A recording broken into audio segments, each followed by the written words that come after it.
Wait, you're sleeping there? I exclaimed in surprise. Currently, I was house-sitting for my brother and his wife while they were on a trip, accompanied by my niece, Emily, in my brother's house. Despite the absence of her parents, Emily seemed unusually insistent on not having my daughter, Alice, over, even though we had planned for a day of fun together. Instead, we spent the evening playing games and preparing dinner. As the night progressed, Emily's behavior became increasingly peculiar. She stuck close to me, her eyes darting around the room as if she were on guard against an invisible threat. When I finally confronted her about her strange demeanor, she insisted that everything was fine, although her actions suggested otherwise. When bedtime arrived, Emily surprised me by opening the closet door, revealing a neatly prepared set of bedding. Without hesitation, she crawled into the closet and lay down on the mattress inside. Stunned, I blurted out, "Wait, Emily, you're sleeping in there?"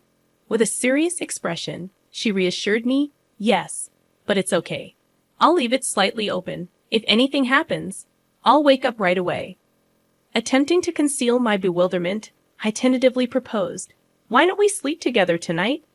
After some persuasion, Emily reluctantly agreed and climbed into my bed.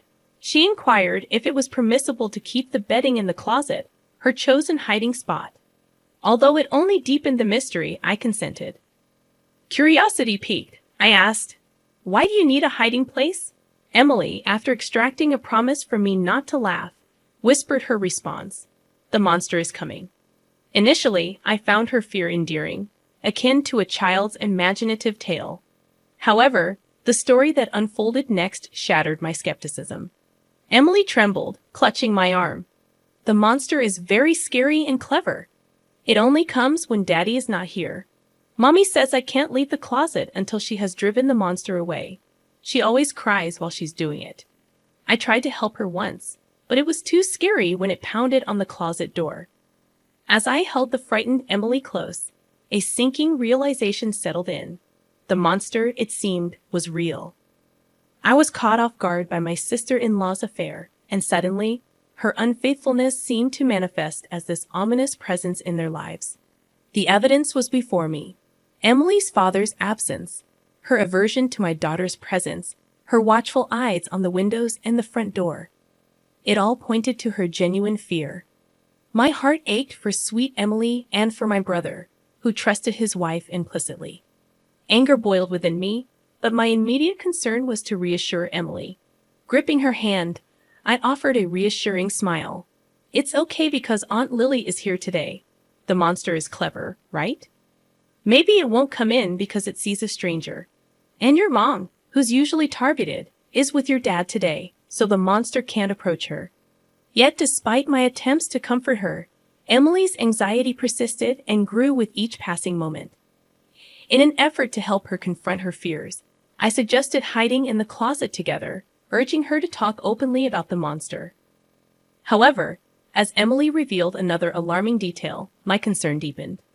Unable to contain my apprehension, I found myself rushing out of the house with Emily, still clad in her pajamas, desperate to protect her from the impending threat.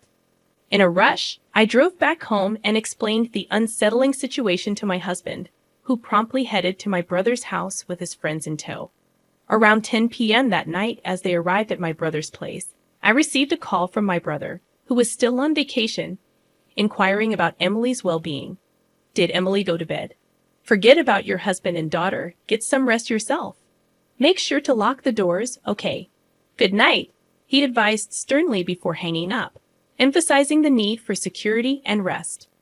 After assuring him about Emily, I looked at her, peacefully sleeping beside my daughter, and made a silent vow to protect her from the unseen menace. The following morning, my husband returned after staying the night at my brother's house.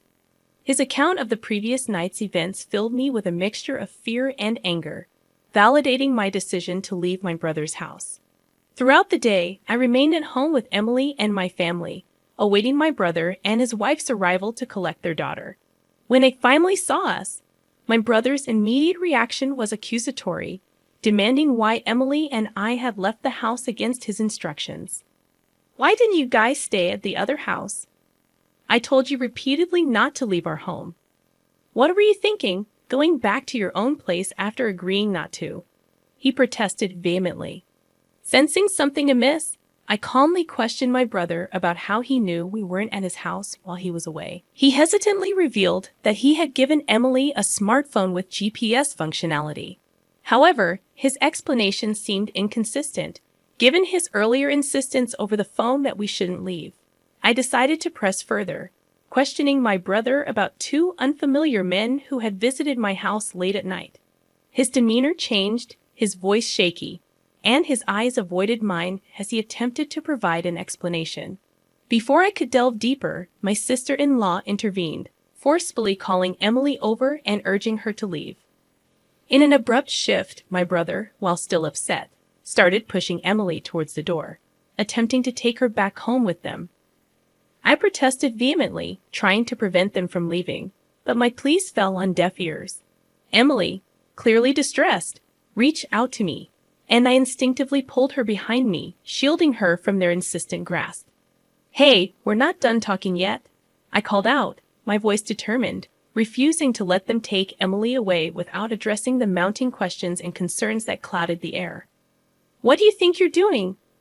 My sister-in-law's voice rose in surprise, and she released Emily's hand. However, I kept Emily protected behind me, away from my brother and his wife. They hurled aggressive words at us and charged forward, fueled by anger.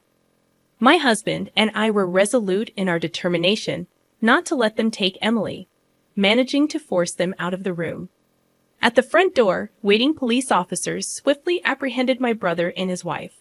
The officers attempted to calm the disoriented couple, clearly caught off guard by the turn of events.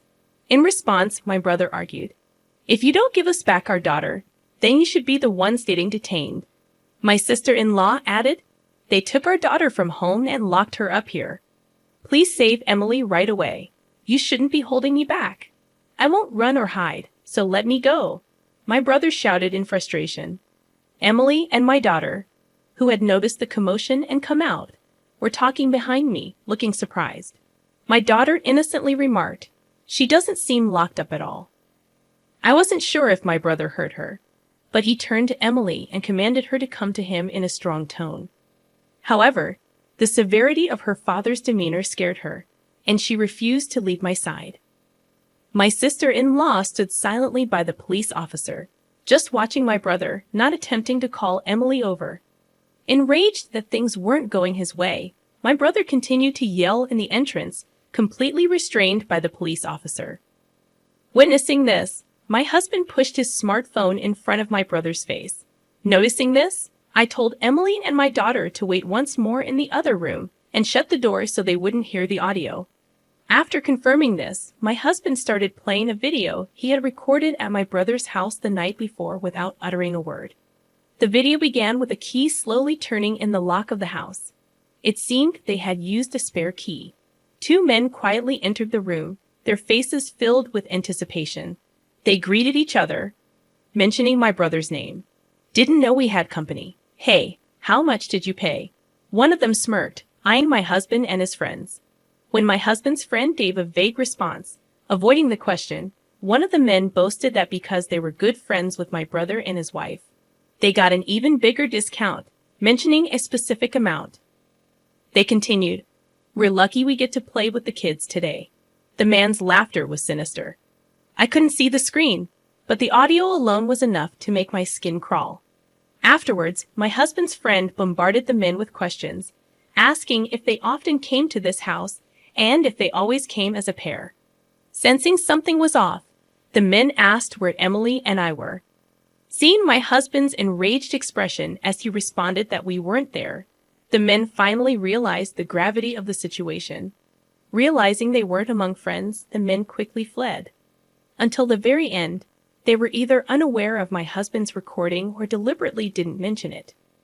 My brother, supposed to be their close acquaintance, seemed to have discovered the existence of the video for the first time and was visibly shaken. Now deathly pale, he frantically stated, "I didn't know anything. I've been framed." Upon watching the incriminating video, my assumption that my brother was innocent and my sister-in-law was the mastermind crumbled.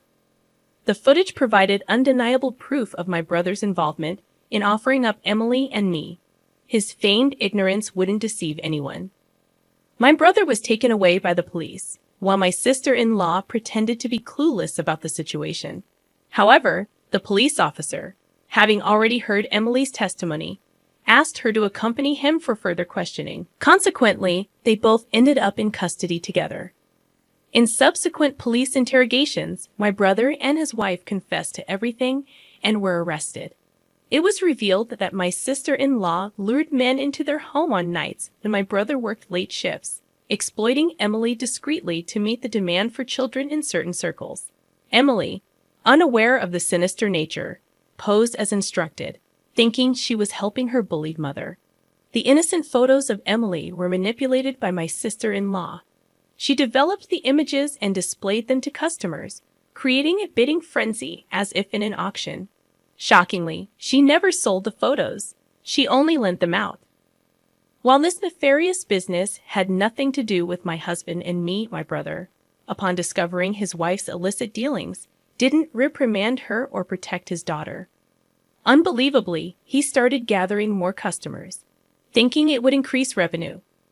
With a twisted rationale, he coerced me into this horrid business, threatening me by capturing images of the scene. One day, when the neighbors were absent, they locked Emily and me in their house, exchanged the spare key for a hefty sum of money, and left town for an overnight trip, all to establish an alibi. However, what they didn't anticipate was Emily's courage.